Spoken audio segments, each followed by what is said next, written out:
Welcome back to Yahoo Finance Live. I'm Jennifer Schonberger here on Capitol Hill, where it is being dubbed Stand with Crypto Day by crypto exchange company Coinbase and a consortium of crypto CEOs from all around the country who are trying to lobby Congress, lawmakers here, to pass new legislation to regulate crypto. Joining me now in an exclusive interview is Brian Armstrong, CEO of Coinbase. Brian, thank you so much for joining me. Yeah, thanks for having me.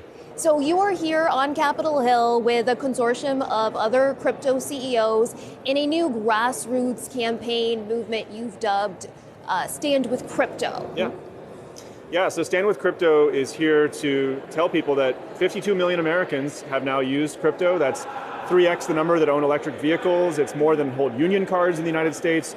It's a massive constituency, and they're frankly a little unhappy with the US because the US is lagging behind. We don't have clear rules on the books, like 83% of the rest of the G20 countries, for how crypto should be regulated, how consumers should be protected, and how this innovation can happen here in the US. And so there's a couple of bills going through the House right now that have bipartisan support for how we get clear market structure, how we get stable coins in the US, and these entrepreneurs and the 52 million Americans really want this to happen. And so we're here talking about Stand with Crypto. We've got the pins. People can check out standwithcrypto.org and sign up if they want to be a crypto advocate.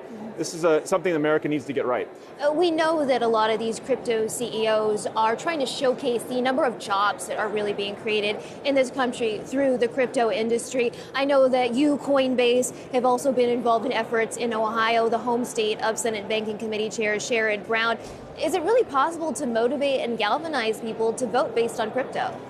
I think so. Of those 52 million Americans, some of them, if this is a single issue voter for them, they really want to see that this is going to happen here in the U.S. And in Ohio specifically, there's 1.3 million Americans who have used crypto. They've started to see these jobs go offshore. They've started to see the harm that's happened by the lack of clear rules. So I think they're definitely looking at their elected representatives, including Sherrod Brown, to see how they're going to respond to this issue. And are they going to come and put clear rules in place, or are they going to ignore it? And what are you hearing from lawmakers so far in the meetings that you've had? Yeah, so we've had some really amazing meetings today with the highest levels of our government and lawmakers, and I think there's a general consensus and understanding from both sides of the aisle that this is an important issue. We can't keep having Americans be harmed and having this move offshore. This is going to be kind of like our 5G or semiconductor moment, where in 5 years we'll be thinking, how do we get this back on shore if we don't do something now? So the lawmakers I've spoken with are all high level aligned to this principle. It's kind of common sense. Let's make some clear rules. But politics, are messy. And so these bills we need to get people from both sides of the aisle to come together on a few little remaining issues.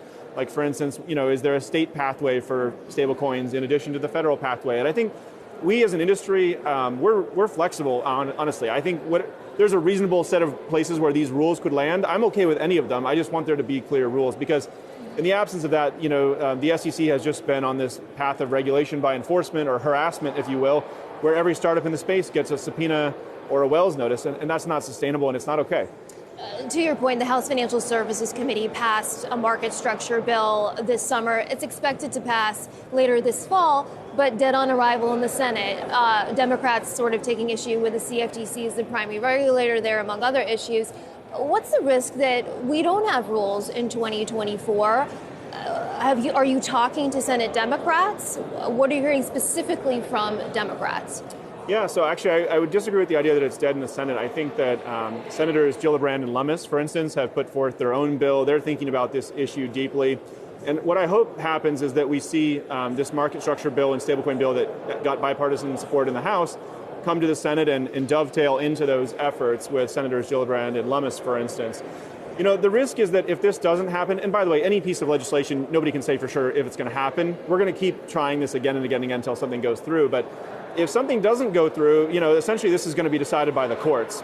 And right now, the SEC has kind of lost zero of the last three, they've won zero of the last three court rulings. So the courts are repudiating the approach that they're taking.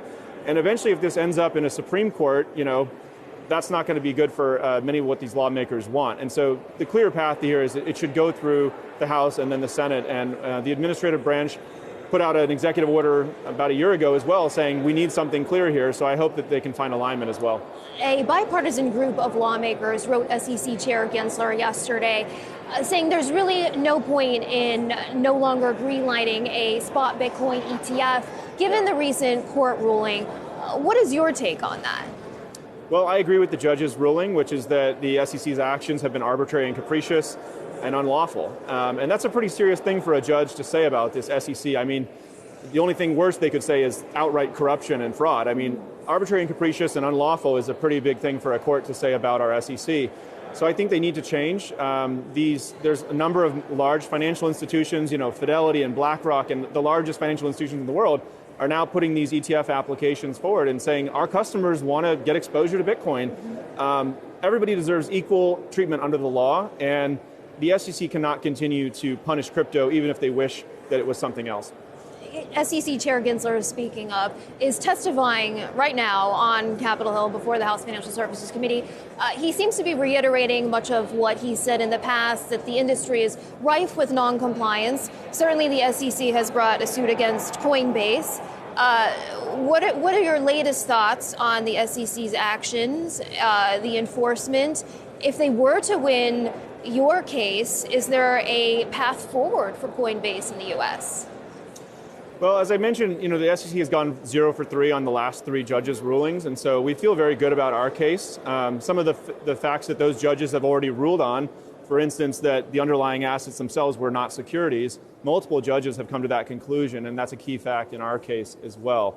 So I feel good about the path that's going there, but the SEC, I think they did, my understanding is that Gensler did share something in the testimony today, which is that he believes that the CFTC should have spot market authority. The administrative branch has said that. Now he's finally saying that. Some of these bills that just got bipartisan support in the House also say that. They carve out a clear path for where the CFTC should regulate, and the SEC should have a role in crypto securities. There should be a path to register those, which hasn't happened to date. So maybe we're starting to see some consensus there. I don't know, but there's a lot of people in Congress that are unhappy with his approach. That was Yahoo Finance's Jennifer Schonberg in an exclusive interview with Coinbase CEO Brian Armstrong on crypto and regulation.